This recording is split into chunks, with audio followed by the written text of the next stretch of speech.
nós vamos dar continuidade no estudo e entender o objetivo. O objetivo do estudo sobre a teologia do sofrimento, existem vários motivos e razões pelas quais o sofrimento existe no mundo. E muitas vezes nós não entendemos. Nós não entendemos por que o justo sofre, por que as coisas acontecem para aqueles que seguem a Deus e também para aqueles que não creem em Deus, né? Se Deus é tão bom, aquelas frases clássicas de um pseudo-ateu. Se Deus é tão bom, por que existe fome na África? Por que crianças morrem, né, em países que não há uma mínima estrutura econômica e social? Essas perguntas assim pairam pela cabeça de algumas pessoas que não têm esse entendimento. Eu queria que a gente refletisse um pouquinho sobre isso e que a gente estudasse. Vamos abrir um texto em João 16. Nós vamos usar muito a Bíblia, tá, irmãos? Na EBD a gente costuma usar vários textos que embasam o nosso entendimento. João, capítulo 16.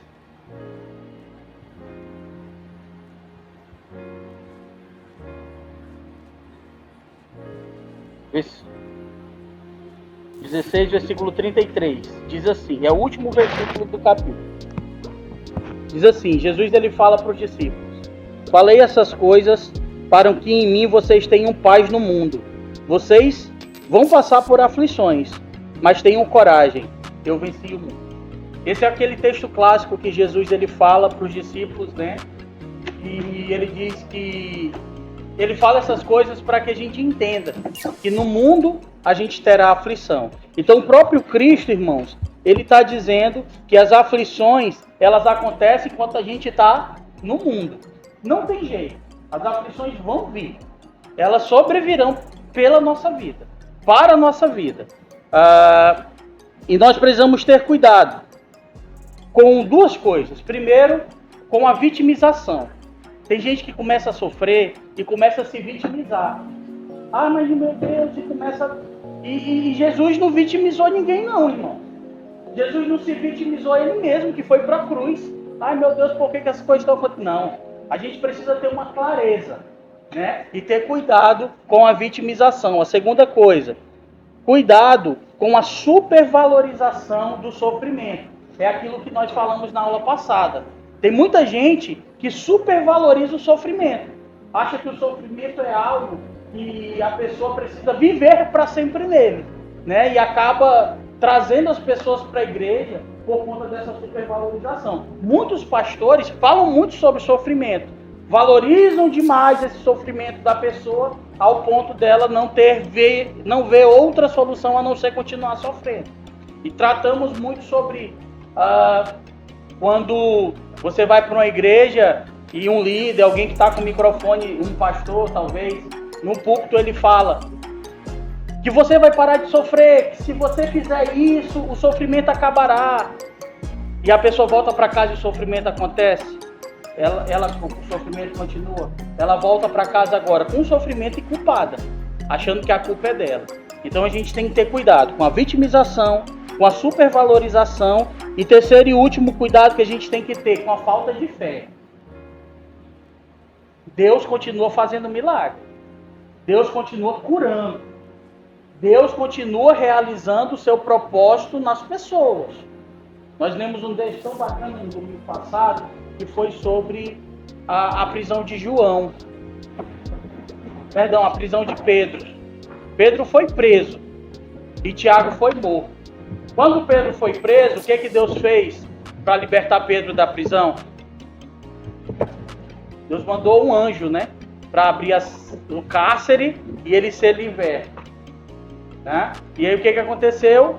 Um milagre aconteceu ali. Mas, em contrapartida, Tiago foi morto. Né? Então a gente tem que acreditar que Deus continua agindo.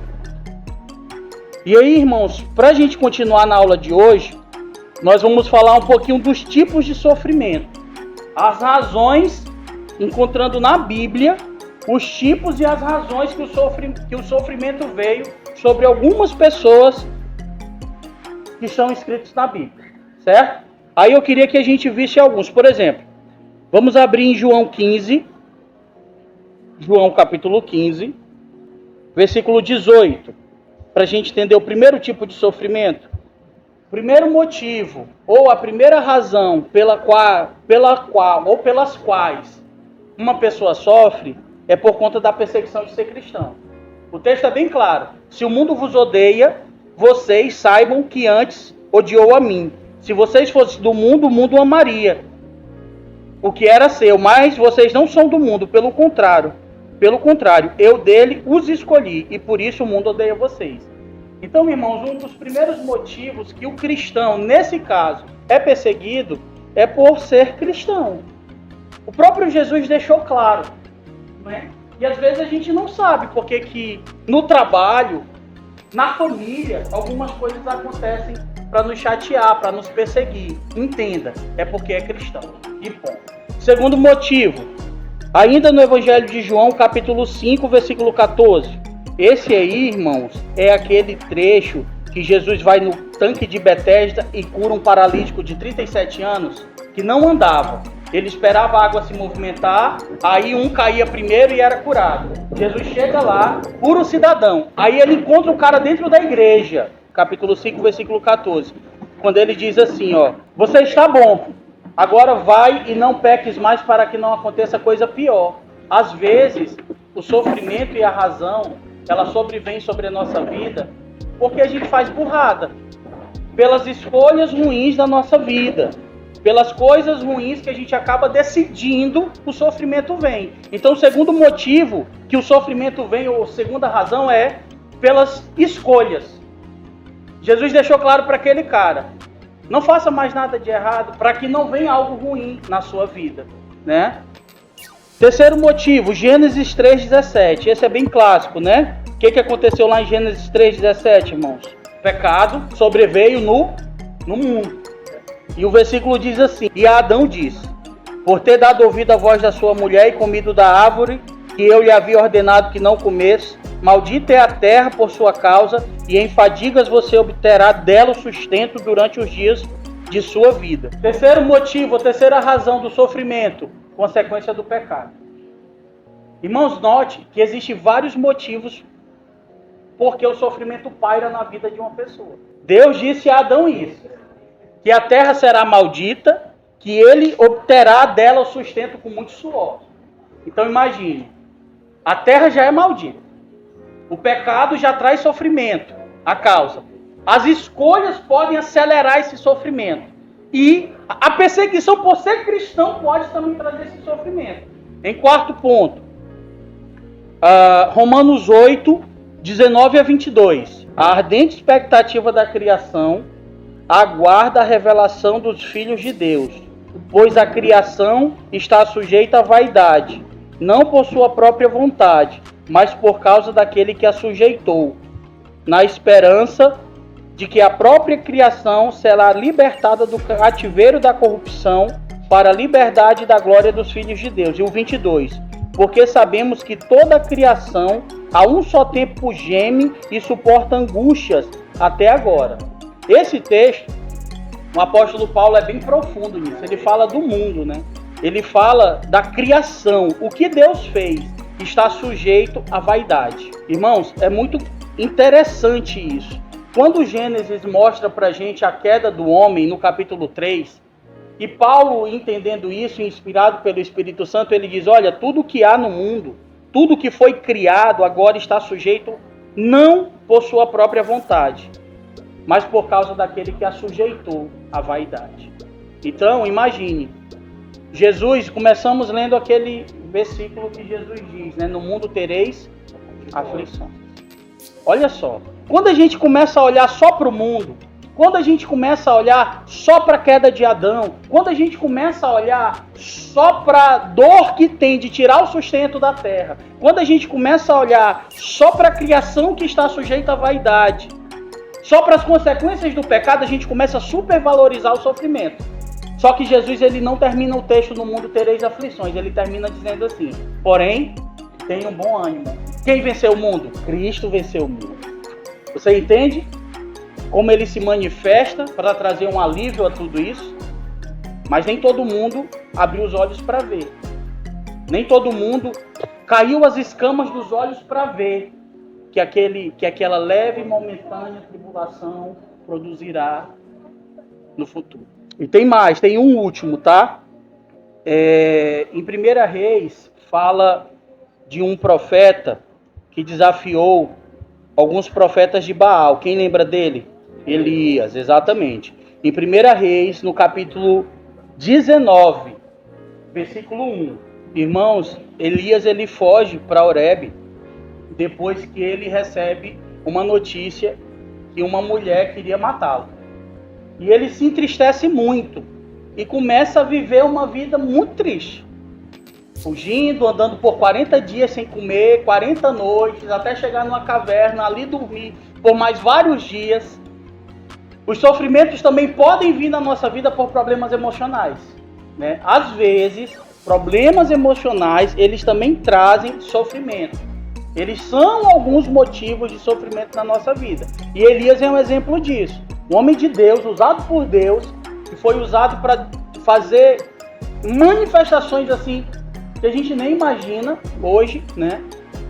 Cair fogo e consumir profetas adoradores de pseudos deuses do céu, sobre uma ordem da sua palavra e validado por Deus, obviamente.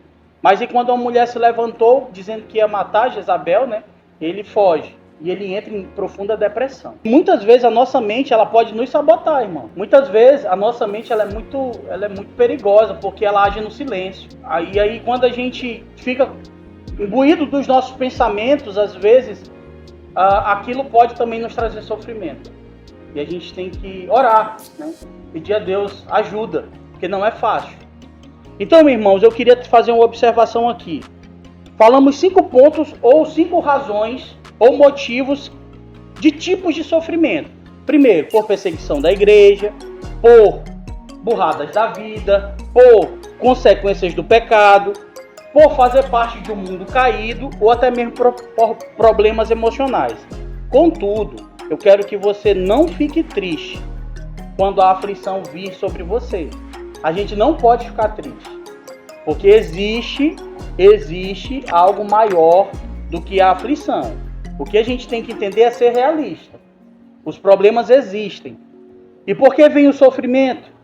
Vimos alguns tipos que a Bíblia relata de alguns líderes, de alguns homens, de algumas situações. Se a gente for olhar para a vida de Jó 1, só 2 versículos de Jó. Abre lá em Jó capítulo 1, versículo 1 até o 3. O que Jó era? Um homem íntegro, reto, temente a Deus e se desviava do mal. Então, irmão, se a gente for somente se basear pelo pilar, o pilar do sofrimento vem pelas nossas escolhas e consequências, a gente tem que ter muito cuidado. Porque não é nem sempre.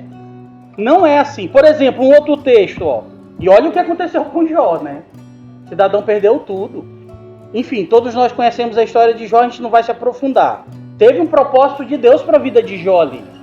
Teve um propósito de Deus para Deus estabelecer a permissão dele para o diabo tocar na vida de Jó. O diabo não toca na vida de Jó sem Deus não permitir. Existe uma soberania de Deus sobre o sofrimento. Sobre as causas, existe. Certo? Isso tem que ficar bem claro. O segundo texto que eu queria ver com vocês sobre por que vem o sofrimento, além de entender esse de Jó, está em João, capítulo 9, versículo do 1 ao 3 também. Olha aí, outro texto interessante sobre sofrimento. O cidadão nasceu cego, não foi? Ele nasceu cego e ficou com aquele sofrimento de nascença. E aí, o judeu tinha muito isso, né? Senhor, quem pecou? Foi ele? Então, olha só, o pecado podia trazer aquele sofrimento, olha o entendimento. E, de fato, é uma das razões que vimos na Bíblia. E aí Jesus olha para eles e fala, olha, nem os pais, né? Aí já quebra aquele negócio de maldição hereditária, que algumas pessoas acreditam, e nem ele. Isso aconteceu para que se manifestasse a glória de Deus. Então, irmãos, sendo bem claro e bem franco com vocês, o propósito verdadeiro do sofrimento a gente não sabe. Não tem como saber. Deus é quem sabe. O propósito pode ser para a glória de Deus. O propósito pode ser para Paulo não se gloriar. Lembra do espinho na carne de Paulo? Paulo orou e falou assim: Deus, tira de mim esse espinho, tira de mim essa dor, esse sofrimento. Aí Deus fala: Paulo, a minha graça te basta, porque o meu poder se aperfeiçoa na tua fraqueza. Então qual era o motivo do sofrimento de Paulo? Para ele não se gloriar. Não era porque Paulo estava em pecado, né? Não, era para ele não. Então assim, o fato é que o sofrimento, ele vem.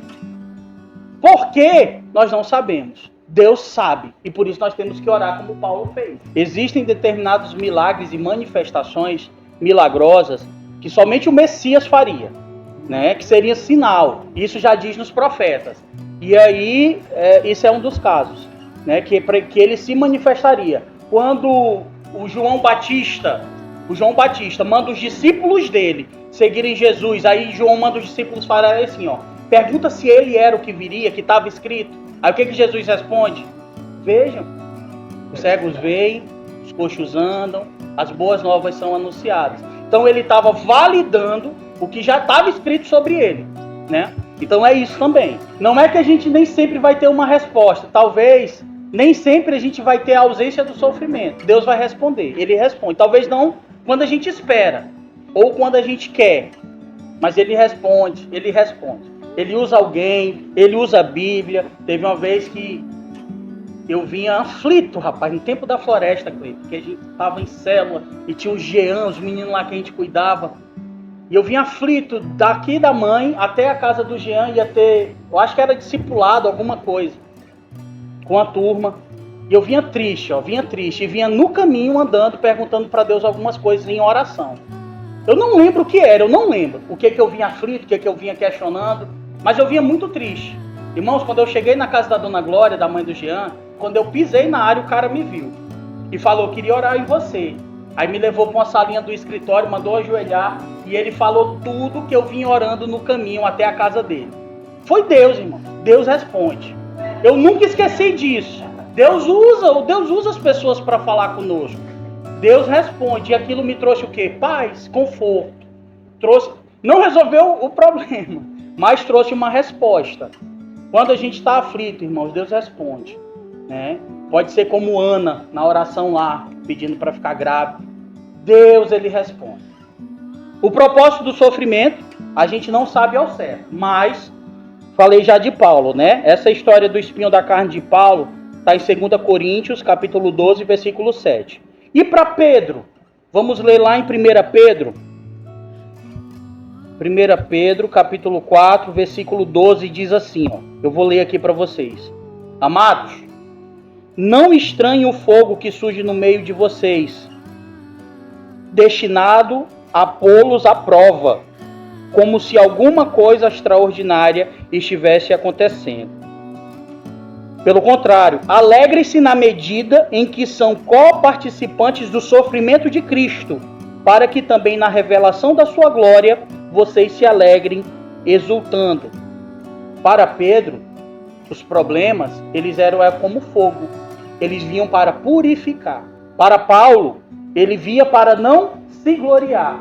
Para Pedro, ele diz: olha, amados, não estranhem o fogo no meio de vocês, mas ele vem para pôr a prova. Ele faz uma analogia do fogo, né? Purificando algo. Tiago, capítulo 1, versículo 2 até o 4, e outra pessoa em Romanos, capítulo 5, do versículo 3 até o 5. Então, segundo esses dois textos, a provação, ela também preserva, ela conserva e ela ensina. Ela traz perseverança, traz paciência. Então, não se estranhe o fato de vocês serem provados. E provação, irmãos, é problema. Provação é situações difíceis que a gente tem que lidar. Vimos os tipos de sofrimentos que existem, baseado na Bíblia. Por ser cristão, muitas vezes perseguido, por burradas da vida, por consequências do pecado, por fazer parte do mundo caído e por problemas emocionais, muitas vezes. E vimos que o sofrimento, muitas vezes, vem não das coisas que a gente acha, né? Muito embora na Bíblia mostre o motivo por que ele veio. Mas o que a gente, como ser humano, atribui ao sofrimento? É muito clássico. A resposta, às vezes, vem Ah, por conta do pecado, por conta das burradas, e aí eu estou sofrendo. Também. Mas não significa dizer que é só isso. Às vezes a gente está como Jó. Íntegro, reto, temendo a Deus, orando em casa, reunindo, tentando fazer aquilo que é piedoso, ajudando o próximo. Não para se mostrar, mas porque tem aquele temor. E vem sofrimento. Entende? Então a gente não pode fechar em algo. Nós não sabemos os propósitos de Deus para esse sofrimento. Contudo, pega o histórico. Aqueles que não temem a Deus, aqueles... Se vem sofrimento para os crentes, irmão. Imagine para os descrentes. Que não entendem, né, a forma de Deus agir. E aí entendemos que o propósito muitas vezes não sabemos mais. Paulo veio um espinho na carne para quê? Para ele não se gloriar. Para Pedro, em 1 Pedro, vem provações como fogo para purificar. Para o jovem doente, que estava cego, não foi nem ele, nem o pai dele, foi para glória de Deus. E em Romanos e em Tiago, que ele fala de ensinar e perseverar. Então a gente precisa entender esses conceitos. Que para o crente, essas coisas vêm para nos deixar mais próximos, mais conforme Deus quer. E eu queria que você abrisse lá em 1 Pedro de novo, no capítulo 4, no versículo 12. Amados, não estranhem o fogo que surge no meio de vocês, destinados a pôr vocês à prova. Parecido com o texto de Tiago. Como se alguma coisa extraordinária estivesse acontecendo. Pelo contrário, alegrem-se na medida em que vocês são co-participantes do sofrimento de Cristo, para que também na revelação de sua glória vocês se alegrem exultando. Vamos até o 19, versículo 14. Se vocês são insultados por causa do nome de Cristo, vocês são bem-aventurados, porque o Espírito da glória, que é o Espírito de Deus, repousa sobre vocês. Que nenhum de vocês sofra como assassino ou ladrão, ou malfeitor, ou como quem se mete na vida dos outros. Mas, se sofrer como cristão, não se envergonhe, pelo contrário, glorifique a Deus por causa disso. Verso 17. Porque chegou o tempo de começar o juízo pela casa de Deus, e se começa por nós. Qual será o fim daqueles que não obedecem o evangelho de Deus? E, se é com dificuldade que o justo é salvo, como será do ímpio e do pecador? Por isso, também os que sofrem segundo a vontade de Deus, entreguem a sua alma ao fiel Criador na prática do bem. Olha que texto didático. Esse texto dá para a gente ler e reler. Aqui, o Pedro, ele está trazendo, resumindo, e ele começa falando, irmãos, não estranhem a purificação do fogo. Irmãos, o sofrimento no nosso meio, ele não deve ser visto como algo estranho. O sofrimento no nosso meio deve ser visto como um alerta. Deus, o que tu queres me mostrar aqui? O sofrimento não pode ser visto assim, dessa forma. Ninguém gosta de sofrer, óbvio. Isso é um ponto, certo? Mas a gente precisa, no meio do sofrimento, entender aonde Deus quer nos levar. E ele fala, nós já não somos crentes, e mesmo assim o sofrimento vem, e ele diz lá no finalzinho, nós também não sofremos, então se entreguem à vontade de Deus. Esse é o primeiro ponto. Não estranhe o fato de nós sofrermos. O que é que nós temos que estranhar? E o que é que nós temos que ter medo? Se nós estamos fora da vontade de Deus, se nós estamos em pecado, se nós estamos fazendo escolhas que desagradam a Deus notoriamente, de maneira deliberada, aí estranha o sofrimento. Aí é para eu estranhar, né? Mas eu não tenho que me preocupar. Se eu vivo uma vida como Deus quer que eu viva, se vier o sofrimento, não estranhe. Segundo, ele diz, né? No verso 13 do texto que lemos, diz assim: pelo contrário, alegrem-se na medida em que são co-participantes do sofrimento de Cristo, para que também na revelação da sua glória vocês se alegrem exultando. Cristo sofreu. E os apóstolos, eles sofreram também. E eles ensinam que o sofrimento, ele precisa ser encarado como algo copartícipe. Cristo sofreu e, como ele disse, né, vocês serão sofredores também, perseguidos também. Portanto, segundo, não é motivo de se envergonhar, viu? A gente não tem que se envergonhar por conta do sofrimento. Primeiro, não se deve ser visto como algo estranho. Segundo, não é motivo para se envergonhar. Terceiro, passando pelo sofrimento, nós devemos glorificar a Deus. No versículo 14 diz assim: se vocês são insultados por causa do nome de Cristo, vocês são bem-aventurados, porque o Espírito da glória, que é o Espírito de Deus, repousa sobre vocês. Devemos glorificar a Deus. Quando que a gente não glorifica a Deus? Olha só o que diz o 15, ó. Que vocês não sofram como um assassino.